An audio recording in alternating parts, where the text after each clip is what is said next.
Oke, benar. Oke.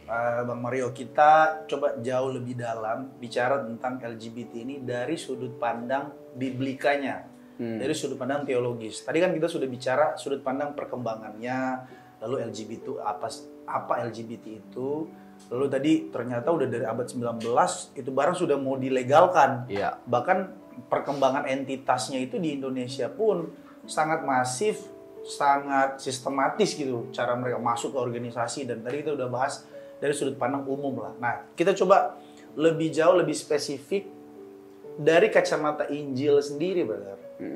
Bahkan tadi brother sudah singgung ada kaum apa tadi? Revisionis. Revisionis. Nah, nanti ada istilah-istilah teknis, saudara bisa lihat nanti di bawah. Oke, dari sudut pandang biblika sendiri, bagaimana menyikapi LGBT itu sendiri, brother? Ya. Kita bicara apa sih, baik PL atau PB? Yang pertama dalam konteks kekristenan nih, kalau kita bicara tentang hubungan seksual atau pasangan, ya, keluarga dalam konteks kekristenan, yang Alkitab sajikan bagi kita adalah prinsipnya heteroseksual, Ya. dan yang kedua monogami. Heteroseksual dan yang kedua monogami. Hetere itu artinya heteroseksual artinya itu beda jenis kelamin. Oh. Ya. Dan monogami artinya satu. Jadi kalau cari jodoh itu bukan hanya sama iman, Ya. tapi harus Beda jenis kelamin. pastikan beda jenis kelamin. Yang Ya. sama imannya ya. Iya. Soalnya sekarang ada istilah gini, benar. Jenis kelamin Nggak nggak apa-apa masalah. jenis kelamin. Yang penting sama-sama cinta Tuhan. Yang penting cinta Tuhan. Yang penting kasih sayang. Iya, yang penting kasih sayang. Nah, Monogami dari benar. iya, itu yang disebut dengan kasih tanpa kebenaran adalah sebuah kekejian. Adalah hal yang Keji ya? mengerikan. Iya. Keji. Ini Di mata Allah. ini quote, tolong. Iya. Tolong tulis. Nah, kebenaran tanpa kasih adalah sebuah kemunafikan. Munafik. Iya. Jadi kita nggak bisa melepaskan kasih dengan kebenaran tanpa kebenaran, gitu loh. Nah, jadi itu prinsip dasar yang harus kita pegang dari sejak awal. Nah, kalau mau ditanya dari sisi teologis, ini menjadi menarik.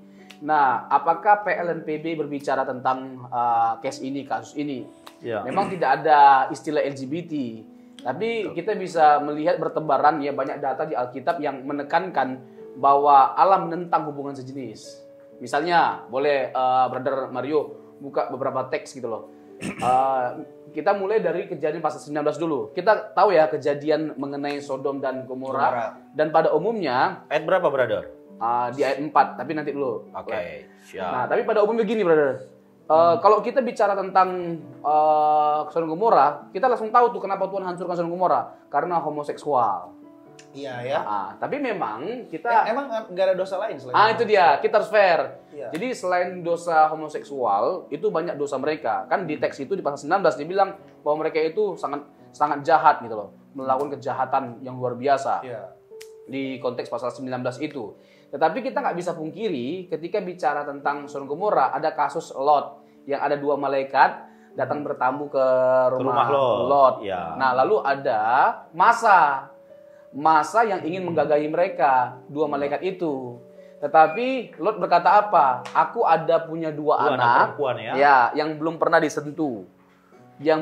disentuh. Nah, ada istilah tadi yang brother singgung terkait dengan kaum revisionis.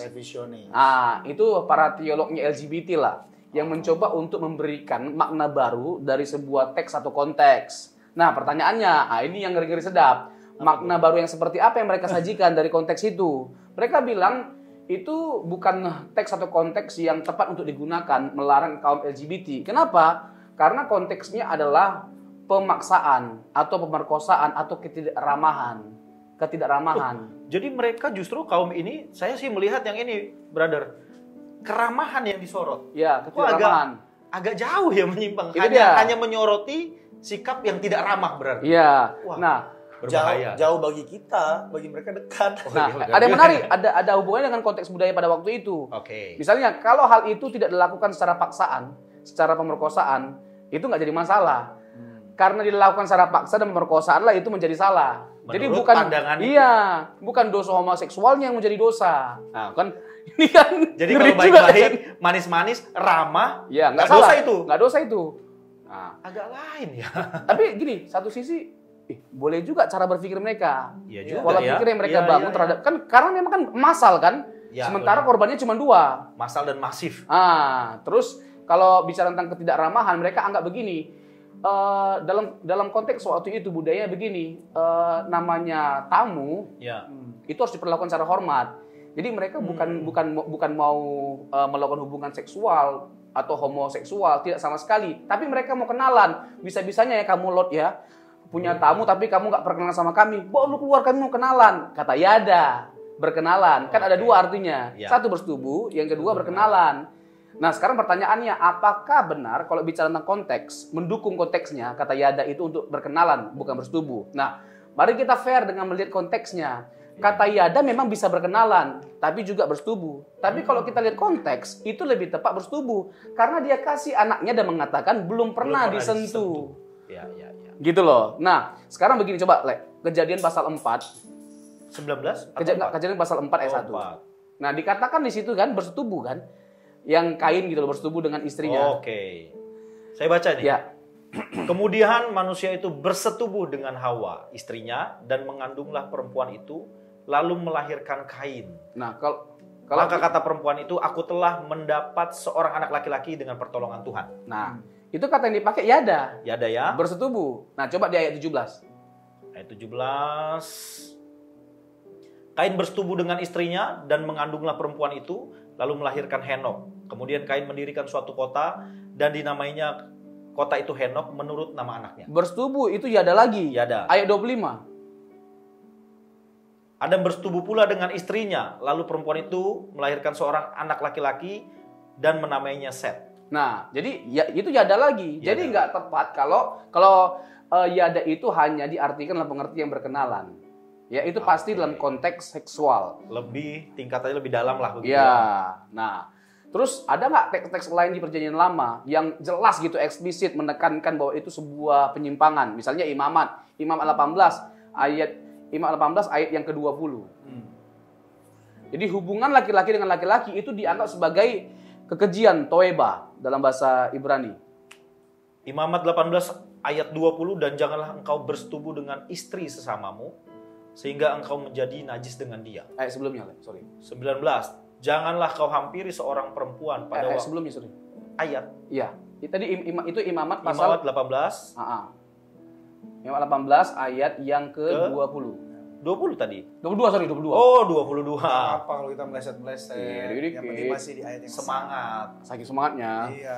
Ayat 22. Janganlah engkau tidur dengan laki-laki secara orang bersetubuh dengan perempuan.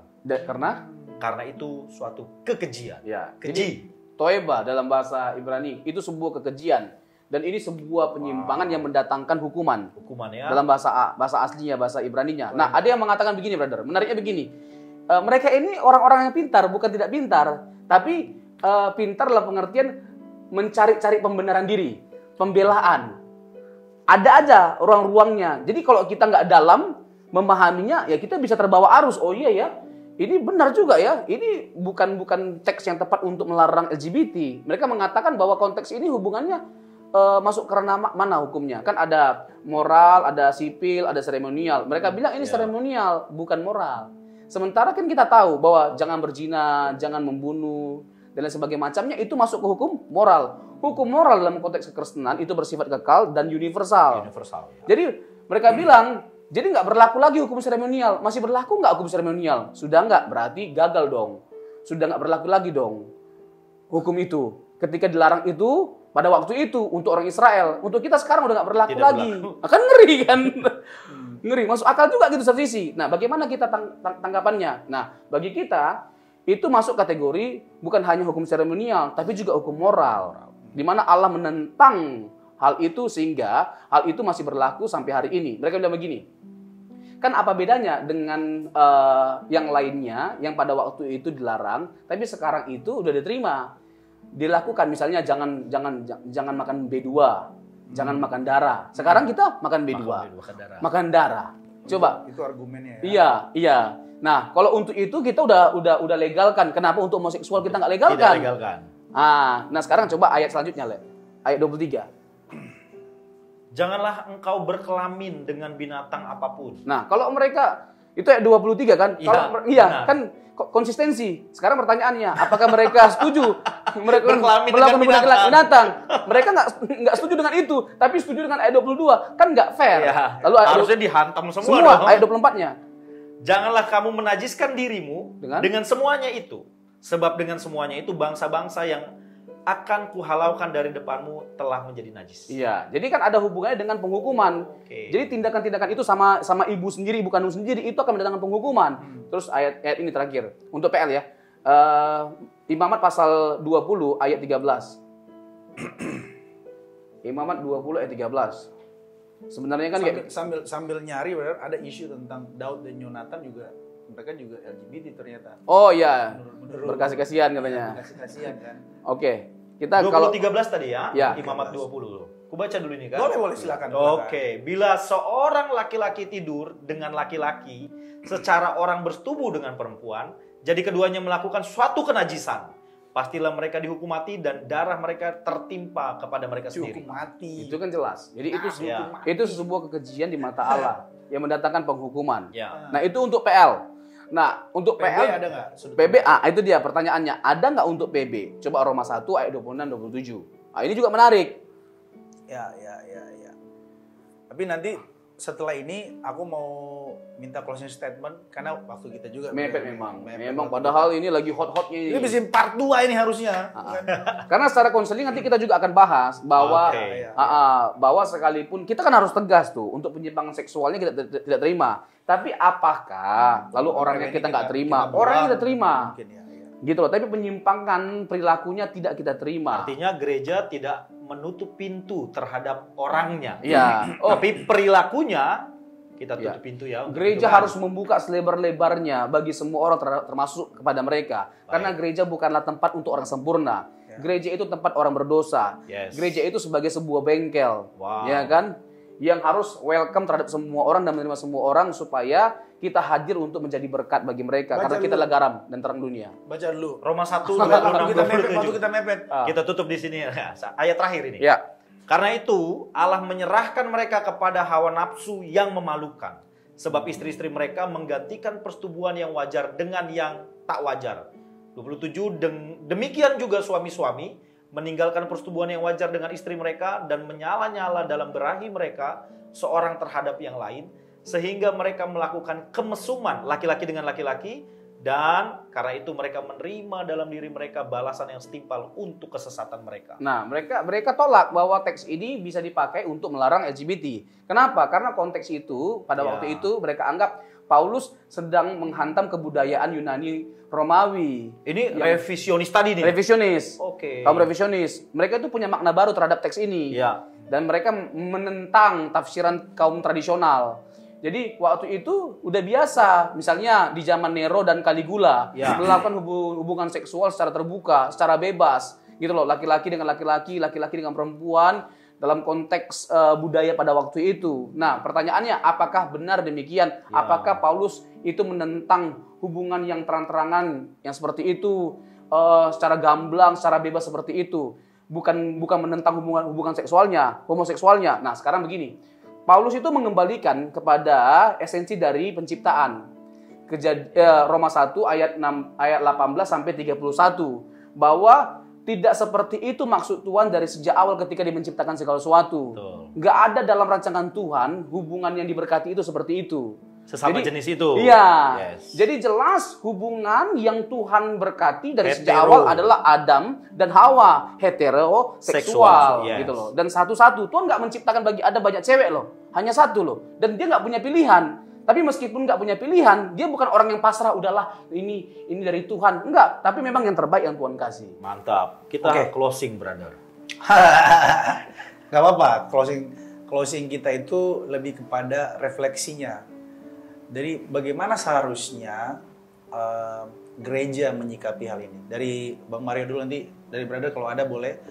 Kan kita sudah bahas di dalam kesempatan ini cukup padat, tapi harapan kita bisa ditangkap lah. Pemirsa atau yang pecinta Rema bisa menangkap ini lebih jauh. Menurut Bang Mario, apa dari sudut pandang gereja bagaimana? Kalau menurut saya, gereja harus menjadi tempat yang ramah terbuka bagi orang-orang berdosa, siapapun itu. Tetapi saya mau kasih satu pesan ini. Boleh. Tempat yang paling baik bagi kita adalah rumah. Jadi mulai dari rumah itu kasih sayang, penerimaan itu benar-benar harus terwujud. Kira-kira itu dulu, Brother Mike. Mantap. Brother. Ada pertanyaan yang sangat sangat bombastis lah menurut saya. Apakah surga juga terbuka bagi mereka? Wah, Nah. gak jadi minum aku. Nah, bagi saya tidak pernah Tuhan membuat syarat untuk masuk surga itu adalah sempurna. Karena pada hakikatnya kita semua orang yang ditebus oleh Allah adalah orang yang tidak sempurna. Orang berdosa. Kasih Tuhan saja ya yang melayakkan setiap kita, yang tidak sempurna menjadi dilayakkan gitu loh. Ya, jadi bagi mereka ketika mereka bertobat menerima Yesus sungguh-sungguh dan meninggalkan kesalahannya, dosanya, Tuhan juga pasti menerima Surga mereka. terbuka ya kan? Surga terbuka. Karena emang Tuhan Yesus sendiri juga katakan di kitab Yohanes ya, barang siapa yang datang kepadaku, ia akan kuterima dan tidak kubuang. Yes. Oke, thank you untuk kebersamaannya sahabat-sahabat Rema atau teman-teman Rema. Kita jumpa di lain kesempatan. Saya dengan Pastor Mike, Pastor Robson, dan Pastor Mario. Kami undur diri. God bless. Tuhan Yesus memberkati kita semua. Mantap. Mantap. Brother.